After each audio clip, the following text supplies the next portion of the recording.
Start of hour number 2. And as I say, every single time that we have someone new pop in, I apologize for not having the trumpet fanfare and the serpentina and all of the stuff that you throw up into the air when folks wander by. It is the debut of Calen Carr here on the morning show. And Calen, we welcome you to Freestyle Friday and all of the chaos that ensued. Awesome to be here. Thanks for having me on. All right. Before you came on, I reminded folks about a piece that you did that's in the field notes section for Major League Soccer, and it's available on social, and people can go find it. And it was a really cool piece that you got to do with Collin Sexton here on a match day. What was it like for you to learn about everything in Terminus and all of this as you were putting this piece together? Because I thought it was a really cool depiction of Collin and what it was like for him to be a part of game day, but for everybody else around Major League Soccer to learn about Terminus and about the spike and everything that's Atlanta United. Yeah, thanks, John. No, it was really fun to do. I mean, I think the concept for me on the Field Notes series overall was, the Field Notes literally as I take notes heading into every match day. But then also there's so much that you don't see behind the scenes of what goes into calling a match on Apple TV, as well as some of the rituals and interesting things that are unique to each city. And the golden spike was something that I had always, of course, seen just, on the broadcast or when I'd been to Atlanta games.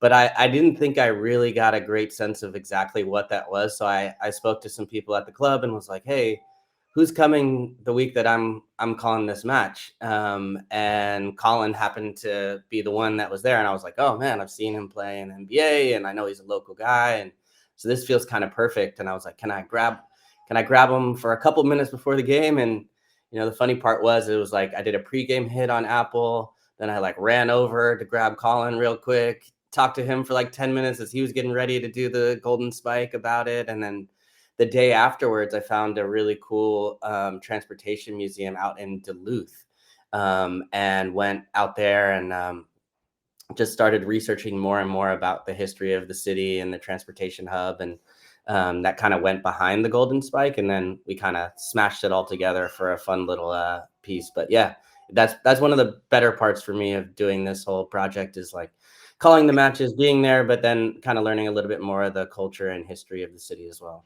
And we had big news here yesterday. Tata Martino returns as head coach. He gets to put that back on the business card for a second tour. When you saw this trickle through, what were your immediate thoughts? I mean, had kind of bandied it about with some friends before about is this possible? Where's Tata gonna go? I thought also he was going to be highly coveted wherever. I thought maybe LAFC. I thought, maybe some other openings, but I thought maybe Atlanta, because of the history, that might actually stop him from coming back in a way, or stopping the club from coming back, just as, not wanting to maybe try to bring back the old magic or go backwards. But I think at the same time, it's kind of perfect when I think about it more, because I had looked at it and, even calling that last game, there are just these moments where you're like, oh, you see the spark of things coming alive again, or getting out in transition, and I think for Atlanta fans and for anybody that's watched this club, you kind of want that back. You want to go back to that idea and having that clear plan. So I think in a lot of ways now there's some new excitement, some new energy. You would know better than I would, but I would imagine opening day now with Tata back is going to be a totally new energy coming back into the team. Yeah, stacked, packed, and racked is how it's been in our Twitch pitch, as we call it. All of our viewers and listeners, we have the continual Twitch commentary, and it pretty much, when the announcement hit yesterday, it started at about 25 minutes before, a half hour before the announcement, when Atlanta United posts the hashtag the 5 Stripes Don't Stop videos, which is the trigger for, okay, something's happening. And then everybody, starts to go towards social media.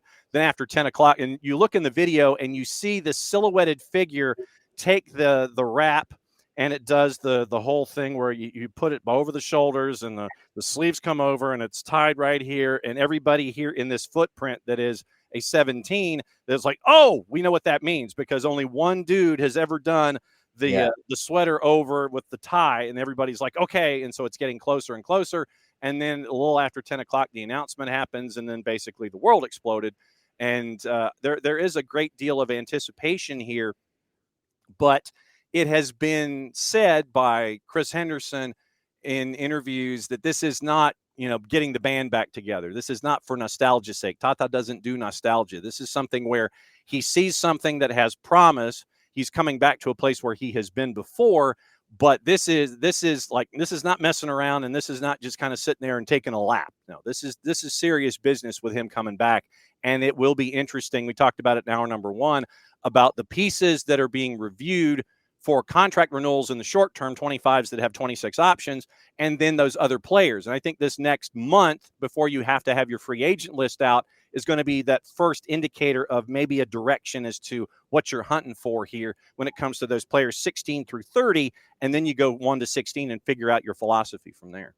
Yeah, and I think you're right to point out the timing of it. Getting this done early is massive because exactly of what you're describing of like those decisions on what the style is going to be and the fit. And then it's like, yeah, because there is some restructuring, some reworking of what this roster needs to be like, what the game model is going to be, what the style of play is going to look like. And Tata was such a good part, a huge part of that, of even down to the recruitment of in the past, where he was able to go and have that sort of gravitas to be able to bring players in and want to be there. And look, when you mentioned Chris Henderson, his time in Miami, it was a wild success with Tata. And I think it was a mistake, frankly, for Inter Miami to move on from him. And they set the points record. They got obviously outed in the first round by Atlanta United, but that didn't seem to me like a coaching issue. There were some other issues going on, but that's kind of the state of things right now, where if you don't win it all in Miami, you're out and the next one is in. That's pro sports. Mm-hmm. But yeah, when you think of like a guy with the experience he has internationally, the championship pedigree in MLS, that's why I thought he could fit at a lot of different clubs that a lot of people would be trying to come and get him. But for him to want to come back to Atlanta, I think is huge. And as you mentioned, the timing to be able to have some time to like really start to dig into this project again is going to be really big. Calen Carr dropping by here on the morning show, as he is a world traveler. Well, he's a continental traveler. Let's put it that way. It seems like every match I turn on Apple TV, you're down on the field with a microphone talking to folks. Yeah. please tell me you're getting miles and points for all of this stuff. I am. I'm not getting a lot of sleep, but I'm getting a lot of miles. I also have a 3-month-old, so that's also yes. Yeah, I heard the studio audience back there. Yeah, sorry about that. No, it's all good. It's all good. We are.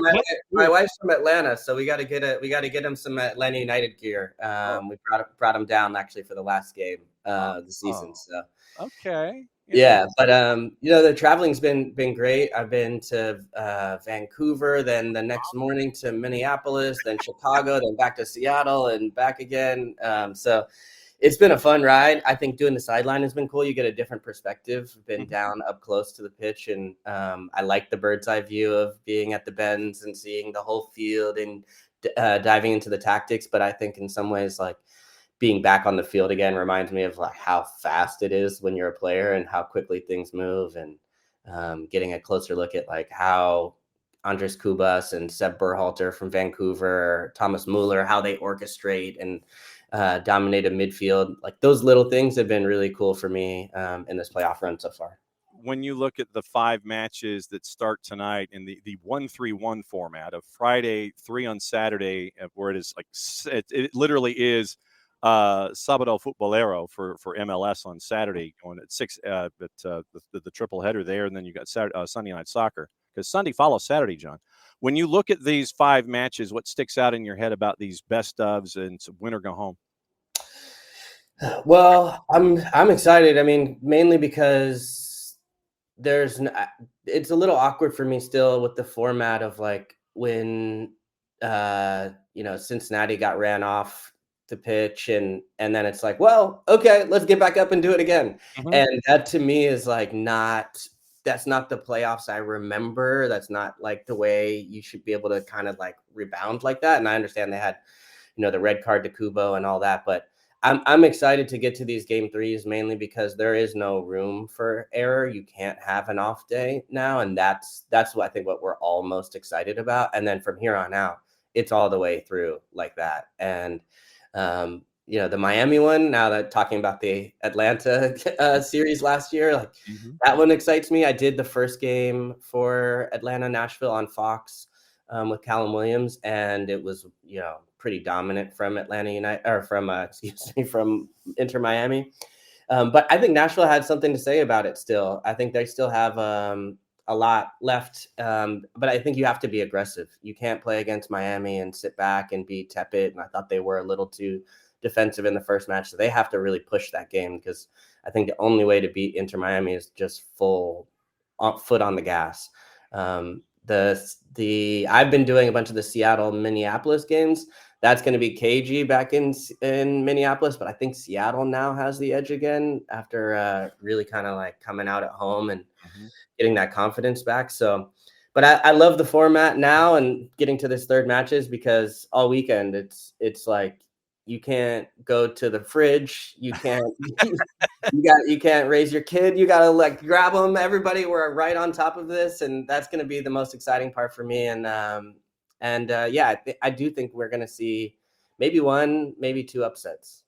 Oh, okay. So do you get to travel this weekend, or are you getting to share the experience with the 3-month-old this weekend? I am calling the MLS NEXT PRO Cup on Saturday. Yeah. So I did got to interview Michael Bradley yesterday, who's now a manager for Red Bulls 2, and they're playing against Colorado Rapids 2 on Saturday night. So that's going to be fun. But I'm going to be monitoring, all day, watching the games, and then also, getting a chance to see some pretty talented young guys that are coming through and wanting to make their mark in MLS. Okay, so since you've opened the Next Pro door, let me go ahead and go here. Since we are the voice of the twos here with Atlanta United on the SDH network, when Michael Bradley showed up, a lot of folks looked at that first number on the board and they gave up. Was it 9? And everybody was like, "Whoa, what is going on there with Red Bulls 2?" But as the season has gone along, they have toned things defensively where they're really hard to go up against, and they seem to be scoring 5, 5, 5, 5, and 5. I don't know what it is, if that's a magic number, if Michael's a numerologist and has them stop or whatever. But for Colorado, I think for Rapids 2 in this matchup, I think for them, they've got to keep it closer. I think the tighter the score and the tighter the game, I think it benefits the Rapids more. The more wide open it gets, I think it benefits Red Bulls more. I love that, and you just nailed my pregame show. So we're ready to roll. I think Colorado. It's interesting because these two teams haven't faced each other too, and because of the conferences, you basically play teams in your side of the country, so you don't quite have the same kind of data to go back and look at of exactly how these two teams match up. But yeah, I think that's a fair assessment. And Red Bull, of course, anytime you play in a final, they had a pretty good crowd at this last match against Philadelphia. And I really like their midfielder, Audrey Mehmeti. He's I think 15 years old and the captain of 16 now.